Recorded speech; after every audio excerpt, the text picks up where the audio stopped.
Talking Football on WTNS with Steve Corries and Casey Claxon. Welcome to Talkin' Football here on WTNS. I'm Casey Claxon. Talkin' Football is brought to you by Coshocton Regional Medical Center, your local healthcare team supporting local athletics. Coshocton Regional Medical Center, where care matters most. This week on Talkin' Football, Steve Corries will visit with two area head football coaches to talk about their games this past Friday night. He'll visit with Ridgewood head coach John Slusser as they were victorious over the Coshocton Redskins in Week 1. But first, let's head out to Warsaw as Steve caught up with head football coach Tomliseki, who's in his first year guiding the Riverview Black Bears. My guest on Talking Football is Coach Tomliseki, the new head coach at Riverview. And, before we get started a little bit on what actually is happening out here, we want to welcome you to the area and hope things continue to go well for you. Well, I appreciate it, and it has gone well out here. I've enjoyed my time here at Riverview. All right, let's talk a little bit about how things have gone starting in the preseason. A lot of people are used to one system. You come in. How did the kids adapt to what you wanted to do and as moving forward towards the season? You know what? Our kids have really adapted well to the offense and the defense that we've installed and the style of play that we want to do.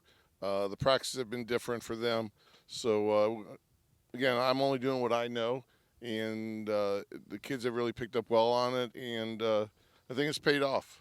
All right, scrimmages, just a little bit of touch on that a little bit. How did your scrimmages go early on? We scrimmaged New Lex here, the first one, and I thought it was pretty even. And then we scrimmaged Claymont the second one, and we fell down behind pretty early. But our kids hung in there and kept pounding away and came out with a win at Claymont. So it was a good way to finish our tour days. Well, for those of you who don't know, Coach Luseki comes from the Claymont area, so that had to be a good experience up there. It was good. Again, they have the new stadium, so, I wanted to take our guys up there to experience that. And for me, going back home, yeah, it was nice. But, it's about these kids in this program right now. All right, let's talk a little bit about Week 1 down at Morgan. Long way to go on your opener. Kind of give us an idea of how things went. I know you scored a bunch of points, but kind of run through a little bit of it and tell us how things went. Well, the start wasn't very well. They kicked off and we didn't cover it, so it turned in their possession, and it started out being a shootout.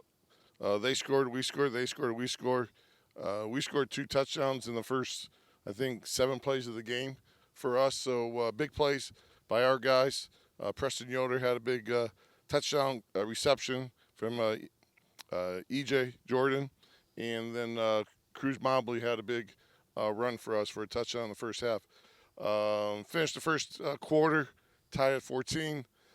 Second quarter, we were only down by 7 with about 2 minutes left, and then the wheels came off, and we gave up a touchdown, threw an interception, and then they proceeded to score another touchdown. All of a sudden, we're going from being down 7 to now we're down 20 at the half.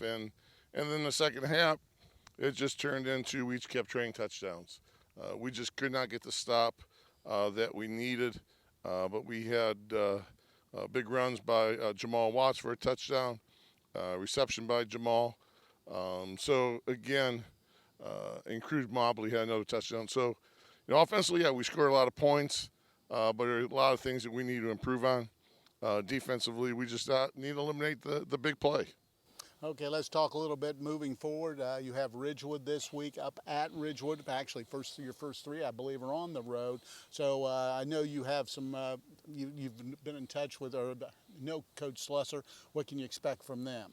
Oh, they're going to be a well-coached, disciplined team. They're going to run the ball extremely well. Again, I think that's their bread and butter. But they also have the ability to throw the ball with their 2 quarterbacks they have right now. So, it's a big rivalry, county game that, one of our goals as a program is to win the county. So this is the first step for us in trying to win the county and let people know that Riverview football is back and that it's just not a Ridgewood community anymore, county for football. All right. I guess last question. I usually close with most of my interviews with this. Week 1 in the books. Injuries, how did you get through? Everybody get through pretty healthy? Yeah, we've had no injuries so far, knock on wood. Our conditioning is outstanding and excellent. We have not had any cramp issues in any of the games or scrimmages. And we've played a lot of plays in those 3 games. So our guys are ready to go. All right, that's head coach Tomliseki. Good luck this week. Appreciate it, guys. Thank you. Talkin' Football is brought to you by Coshocton Regional Medical Center, your local healthcare team supporting local athletics. Illnesses and injuries can happen when you least expect it. Coshocton Regional Medical Center's Urgent Care Clinic is open 7 days a week to keep you and your family in the game. Coshocton Regional Medical Center, where care matters most.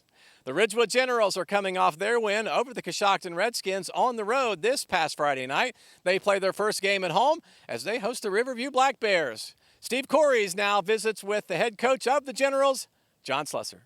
It's Talking Football, and alongside is John Slusser, the head coach of the Ridgewood Generals. Generals coming off an impressive win on Friday night against Coshocton, 42-14. Before we get into this week's action, kind of go over how you felt things went for you guys on last Friday night. You know, it was a mix of emotions. I thought we came out really well out of the gate. I thought we did a nice job defensively running to the football. Offensively, we were real sharp that first half. Somewhere in that second quarter, we lost a little contact, I think, of who we are, and started dropping with cramps and made some mental mistakes offensively and defensively. So, you know, I was proud of us. We came out and did what we were supposed to do in the first night. You're always going to have that, but I'd like to see us be a little bit more smooth and better at operating, I guess, than what we were. You know, I thought some things, you know, always when you lose the people you lost from a year ago, it's always interesting to me to see how everything kind of moves, especially in game one. You know, you really don't know what you're going to get until you actually get out there and play. But, you know, I thought from a fullback stance, I thought Colin Smith did a nice job stepping in. I thought Carter Fry did a nice job running your offense, had some drops and, you know, and on some throws, and defensively, and it was defensively that you guys always play, in my mind, played really good defense. I would agree with all those.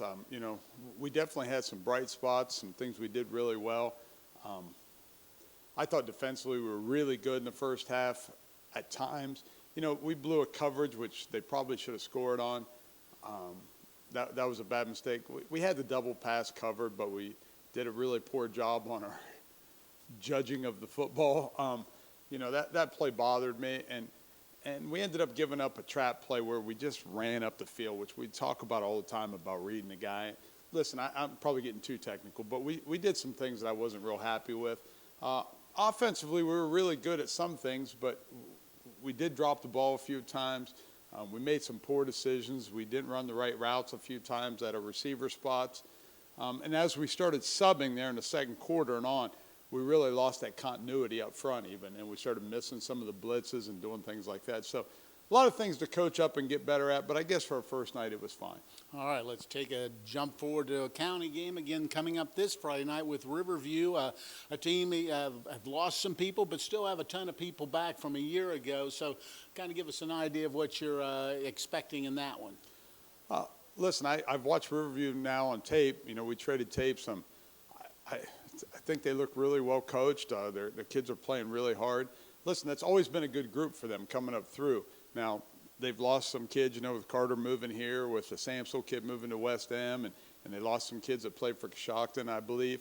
But let me tell you, that's still a good group for them. They still have a lot of good players left, and I think they're playing. I know they lost to Morgan, but I thought they played with a little bit of confidence, and they look good. I think we'll have our work cut out for us. I think it'll be a great football game. I really do. All right, scouting report. What did you see in the film that you're really going to try to concentrate on during practice this week? Obviously, we're going to have to tackle.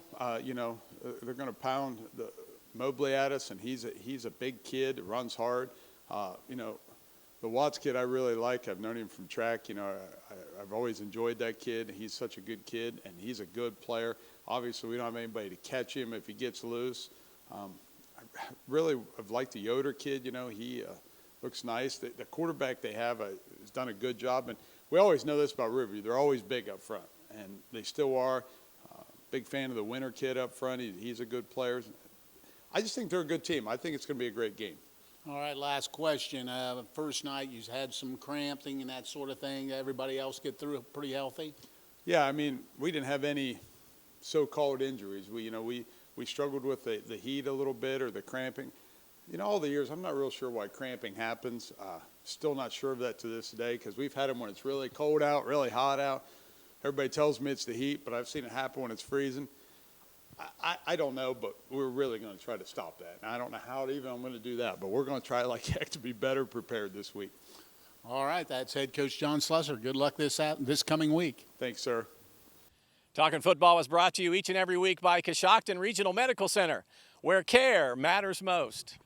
So join us on Friday night for our pregame show starting at 6:40. The kickoff and play-by-play with Coos and Chris Wallace at 7 p.m. That game will be on FM 99.3 WTNS, and we will once again stream the game live on the WTNS website, mywtnsradio.com. It will also be on YouTube. Check our social media sites for links where you can watch the game if you can't make it out to General Stadium on Friday evening. The Coshocton Redskins will try to get on the winning track as they head to Cambridge on Friday night. Good luck to the Redskins and Coach Steve Smith and his team down at Cambridge on Friday. This is Talkin' Football, brought to you by Coshocton Regional Medical Center, your local healthcare team supporting local athletics. Coshocton Regional Medical Center, where care matters most. Talking Football is a production of WTNS Sports and Claxon Communications.